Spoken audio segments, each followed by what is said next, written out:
So after giving the breakfast to the prisoner, she came back to Sadao and she spoke her mind out. She asked him, why is it we cannot see clearly what we ought to do? She asked him, even the servants see more clearly than we do. Why are we different from other Japanese? She wanted some answers from Sadao. But Sadao did not answer, because he himself could not understand why they were doing that, why they were saving a life of their enemy. Why were they thinking differently from other Japanese? Even the servants could see clearly what they ought to do, but they were doing something different from the other Japanese. What was happening to them? Why were they doing that? But a little later he went into the room where the prisoner was and said brusquely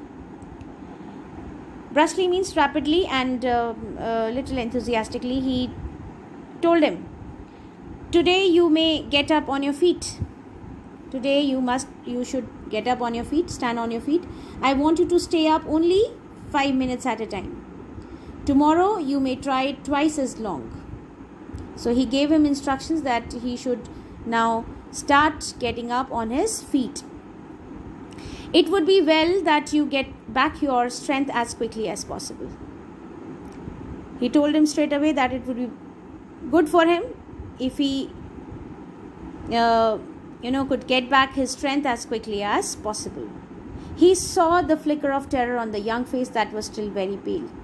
When he said that, he saw there was a sign of terror, a flicker of terror on the young face, and that was still very pale. That means he was still very weak. Okay, the boy murmured. He whispered. Evidently, he was determined to say more. But it was quite evident, it was noticeable that he wanted to say something and he had made himself determined for that. I feel I ought to thank you, doctor, for having saved my life. What did he say? He thanked the doctor for saving his life. Don't thank me too early, Sadao said coldly, without showing any emotions. Very coldly, he said, don't thank me too early. You are making early assumptions he wanted to tell him that he was making early assumptions that he was saving his life, or he had saved his life. So his statement was ambiguous, which made the American man little fearful. He saw the flicker of terror again in the boy's eyes. Terror as unmistakable as in animals, like of a terrified animal. He had got terrified. The scars on his neck were crimson for a moment, because of the rush of the blood towards his face, maybe. The scars on his neck were crimson red for a moment.